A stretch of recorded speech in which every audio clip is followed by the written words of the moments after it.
हे fam, what's up? कैसे हो आप सब? आई होप आप लोग अपने घर पे और बिल्कुल सेफ हो। तो फैम, मैं आज आपको बताना चाहता हूँ कि लॉकडाउन में घर बैठे तरावी की नमाज कैसे पढ़े। तरावी सुन्नत मौक़ूदा है जो सिर्फ और सिर्फ रमजान के महीने में होती है। ईशा की नमाज के बाद सहर से पहले तक कभी भी आप पढ़ सकते हो, जिसकी तादाद 20 रकात है और 20 ही सुन्नत है। 8, 10, 16 ये सब पढ़ने से सुन्नत का सवाब नहीं मिलेगा, बल्कि 20 पूरी पढ़ेंगे तो सुन्नत का सवाब मिलेगा। तरावी लेडीज जेंट्स हर अडल्ट मुसलमान पर सुन्नत मौक़ूदा है, यानी बिला वजह छोड़ेंगे तो गुनेगार में नाम शामिल होगा हमारा। तरावी की फजीलत हजरत अबू हुरैरा से रिवायत है, नबी करीम हुजूर ने फरमाया है, जो इमाम के साथ और सवाब के लिए रमजान में कायम करे, तरावी पढ़े, उसके पिछले गुनाह माफ कर दिए जाएंगे। सुभान अल्लाह। तरावी 20 रकात है, 2-2 रकात करके पढ़ना है और हर रकात के बाद कुछ देर बैठना है और तरावी की दुआ पढ़ना है। जेंट्स के लिए तरावी मस्जिद में इमाम के पीछे पढ़ना ज्यादा अफजल है, लेकिन अभी लॉकडाउन की वजह से इसे घर में पढ़े और घर में जमात बना सकते हैं तो जमात के साथ पढ़े, वरना तनहा अलग होकर पढ़े। पढ़ने का तरीका आगे है और तरावी की दुआ भी आगे है, जो हर 4 रकात में पढ़ना है। और हाँ, लेडीज के लिए घर में तरावी पढ़ना अफजल है।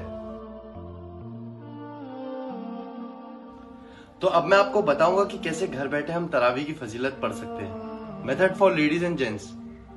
जैसे कि हम जानते हैं, लॉकडाउन में हम सबको तरावी घर पर ही पढ़ना है, लेडीज जेंट्स दोनों को। नियत करने का तरीका है, नियत की 2 रकात तरावी सुन्नत मौक़ूदा वास्ते अल्लाह ताला, मुंह मेरा काबे शरीफ की तरफ, अल्लाह अकबर। हर 2 रकात की अलग अलग नियत करनी है, 20 रकात की एक साथ नहीं। नियत तो दिल के इरादे का नाम है, इंटेंशन, लेकिन जुबान से लेना बहुत जरूरी है। तो फैम, मेरी तरह आप भी घर बैठे रमजान घर में बनाए, परिवार वालों का साथ दे।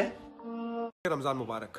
बहुत लोग बात कर रहे हैं कि जो रमज़ान का महीना है ये बहुत मुश्किल से गुजरने वाला है, रब की तरफ से एग्ज़ाम है। ये एग्ज़ाम नहीं है मेरे भाई, मौका है।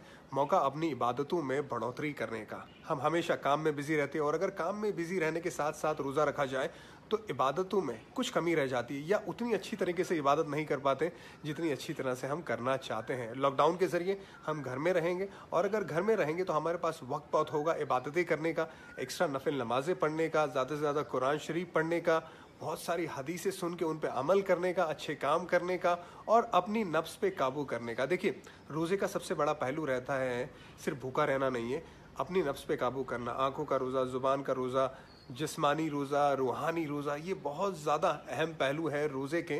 तो अगर घर में रहेंगे तो ये सब करना बहुत आसान हो जाएगा और ज़्यादा से ज़्यादा बेहतर तरीके से इबादत कर पाएंगे। मुझे नहीं लगता इससे बेहतर न रमज़ान कभी आया है न कभी आएगा। उस सोच के साथ हम रोज़ा रखेंगे इस महीने, बहुत आसानी से और बहुत बेहतर तरीके से।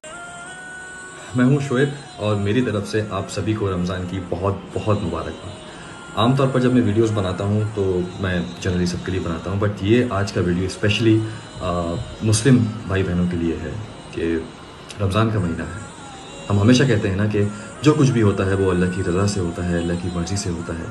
तो इस बार अगर हमारे रमज़ान घरों में जा रहे हैं, लॉकडाउन में जा रहे हैं, तो वो भी कहीं ना कहीं उसमें भी अल्लाह की मर्ज़ी है, तो उसकी मर्ज़ी का एहतराम करें।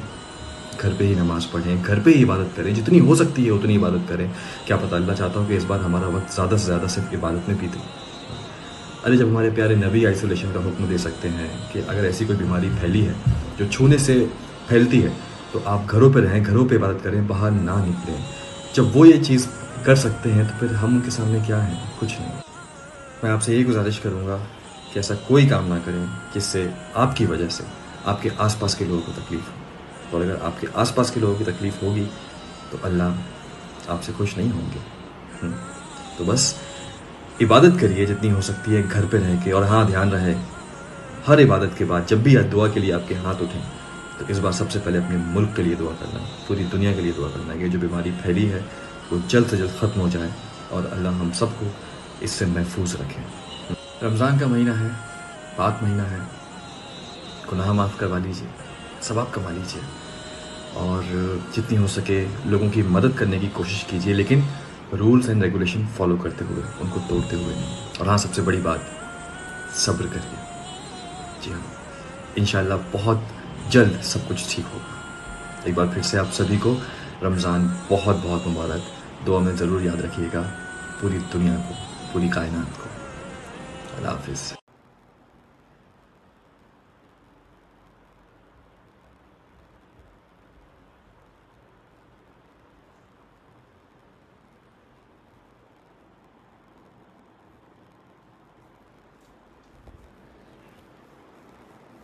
मेरा बेटा अपने कमरे में नमाज पढ़ रहा है।